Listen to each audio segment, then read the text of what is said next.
Long time no see, folks. It's been a minute since I've been back in the kitchen. Lots to fill you in on.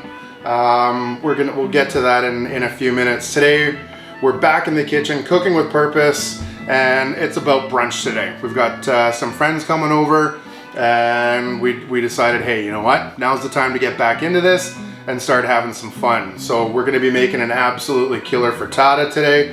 We've got some beautiful sausages that are going to go on the grill. We've got literally the world's best bacon on its way right now. Do a little fruit salad, and we're just gonna have a killer time. So want to say, thank you for watching. If you like what you're seeing, hit that subscribe button. Let's see what we can do with this. So the last few months have been surgery on my knee. So that kept me down and out just for a little bit. So that's a success. We've moved forward with that one. Some sad news, we lost our beautiful Georgia dog, who you've seen on this show a couple of times. Unfortunately, she's no longer with us, so definitely a sad moment.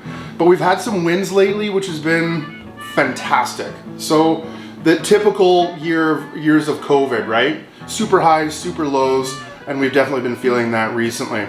I am now successfully back to work, which is fantastic. I'm working with Cisco, doing some really cool stuff. The protein specialist here on Vancouver Island, on the Southern Island specifically. So that's been going really well. We also have a new addition to the family.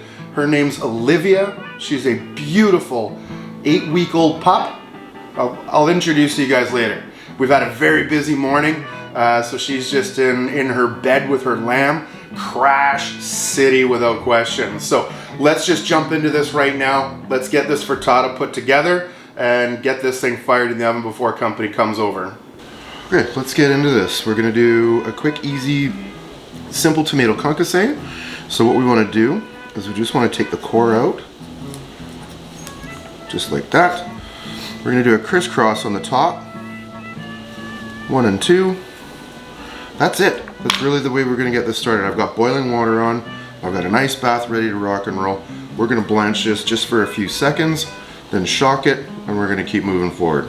Okay, we've got our rolling boil. We're just gonna drop in our tomato. Okay, we're gonna let that fully submerge. But really what we're doing here is just getting blanched long enough so we can actually just remove the skin. So this just takes a few seconds. You can start seeing already. Right, it's starting to peel a little bit. It's not gonna be much longer now.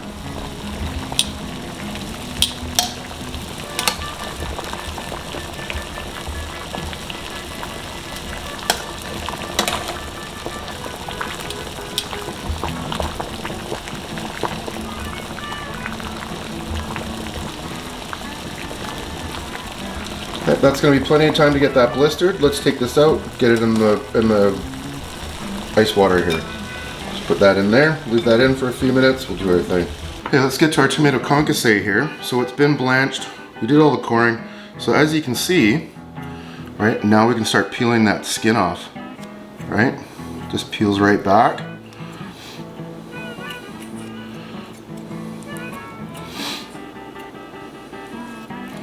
So just continue peeling it all the way down. So what we want in this is, why are we doing a tomato concasse, chef? Well, it's a little bit more elegant. We still get the majority of that flavor profile, but we don't need all that liquid, right? We don't need all this, we don't need the texture of that skin in our frittata. We just want the meat of this. So concasse really is a skinned tomato, and we take out all the seeds on the inside. So again, there we go. Just that easy, right? We've got this beautiful tomato, all skinned up. So next what we're gonna do, we're gonna cut this into quarters, okay? Just nice and easy, right into quarters, there we go. So now what we're gonna do is we're gonna remove the seeds. We're just gonna keep the meat. So just on an angle, just run your paring knife all the way through. There we go. That's what we're left with. We're just left with the meat. You can keep the seeds and stuff for a later date, for maybe making a tomato sauce later on in the afternoon. But by all means, throw it in a beautiful stock. Stock would be really nice. Or you can just discard it. That's entirely up to you. So there we go. We're just left with meat. next process of this is we're gonna do just a nice dice on this, okay? So what I like to do, instead of doing it the tippy top this way, kind of moves around a bit, just put it nice and flat, okay? Run your knife lengthwise, back over, and we got our nice dice, okay? So a little bit of mise en place ahead of time of people kind of showing up, getting that frittata stuck in the oven, okay? There you go, look at that. Beautiful tomato concasse.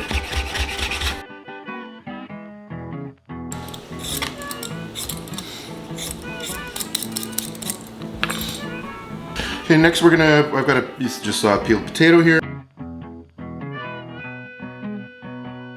We're just gonna do a small dice on this. So let's set our base so we're nice and safe. We can come across here, go all the way across, probably about just a little over 1/4 inch. Then what we're gonna do is we're actually gonna blanch this in some hot water. So we're gonna blanch this very similar to what we would do with pasta. So typically you're always gonna wanna start doing this with cold water, right? Doing mashed potatoes or something along those lines. Okay, so next we're gonna go across this way. We're gonna get all of our lovely little potatoes. Okay, so again, blanching these like pasta, we're gonna get this a little bit al dente. It is gonna be cooked all the way through. It's not gonna discolor in our frittata, so it's gonna be pretty unique. But what it does is we hold on to that crunch, that al dente, that mouth feel to this, and it's gonna add a really nice feel to our frittata this morning. Okay, we got our rolling boil, salted water. Again, we've got our little taters. Nice, just a small dice. We don't need to go brunoise or anything bigger. We just want a little bit of extra flavor in our frittata this morning. So let's dump these in.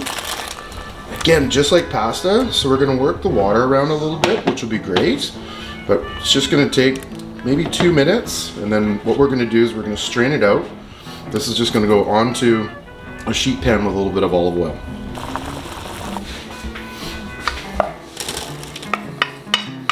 Okay, we got this nice al dente feel to them. There's just a little bit of mouth feel to it, so just a small crunch. Again, right onto this bake sheet. We've got a little bit of olive oil on here just to keep everybody separated. And we're just gonna let that stand. We're gonna let that cool all the way down. That's gonna get jacked into our frittata.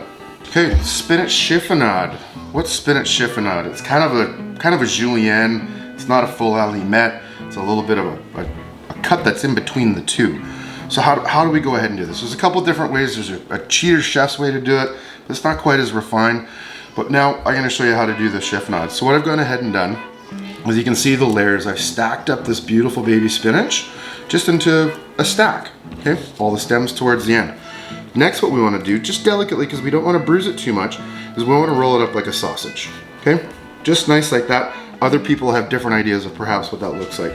Next, we're just gonna run our knife nice and smooth, right along, and we're gonna stop right at the stems. We don't want the stems in, okay? So as you can see, we get these beautiful little leaves, and that is gonna be a major component within our frittata today.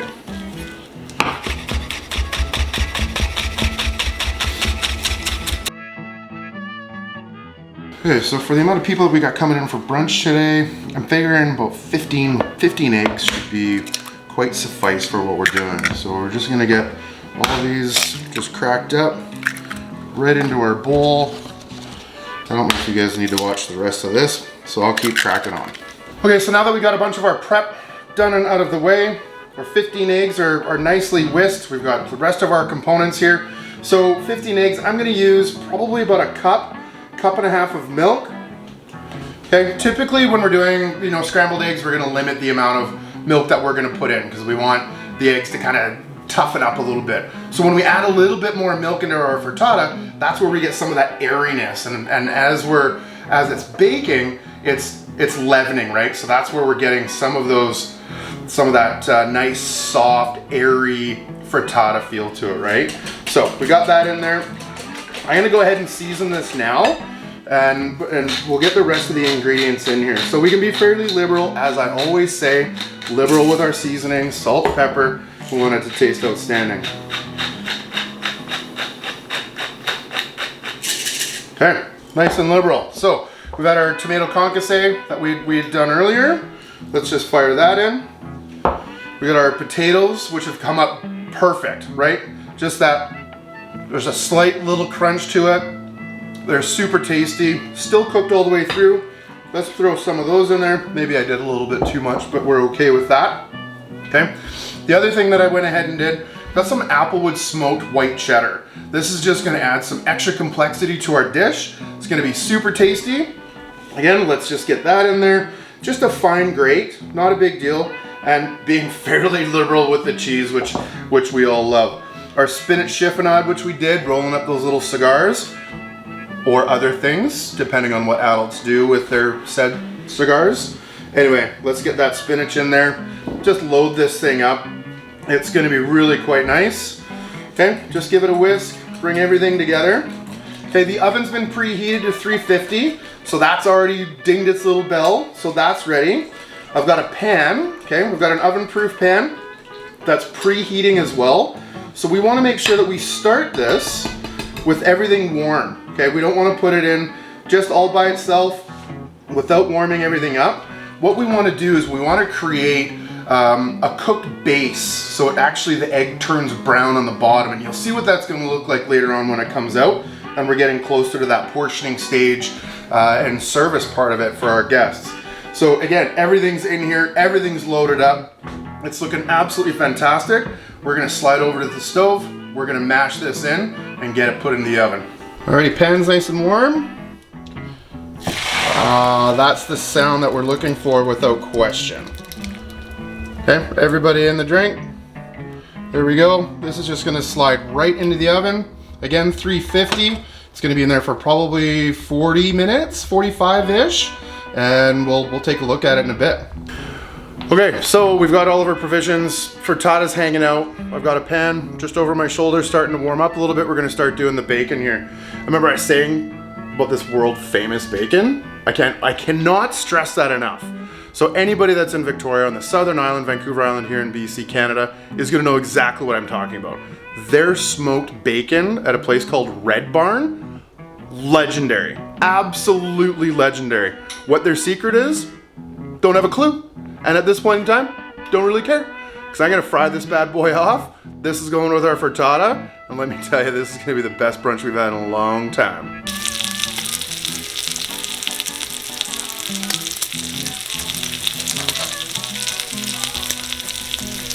All right, here we go. This is our frittata. So this is 35 minutes. And you can see it's risen nicely. Got some golden color on it. My little trick is to give a little shake. And if the inside's still moving, which it definitely isn't, so again, if it's moving, it's not done. If it's not moving, she's done. So this bad boy's coming out of the oven. Yeah, sausages are on. We've just got just some really farmer sausages just on the grill as just part of our brunch here. So it's really starting to come together. Okay, so the frittata out of the oven. Generally, I like to let it sit for 20-25 minutes. You can see that it's come way back down and it's nice and set. There's some firmness to it, which is perfect. So two things that you can do. You can wrestle with this thing and try and put it on the cutting board and cut it, or you can just cut it in the pan. So my choice is cutting it in the pan because I don't want to make a giant mess. So I'm just gonna do a quick portion on this. So just nice and soft. You don't really need much pressure on this. Like I said, we got a couple people coming over for brunch.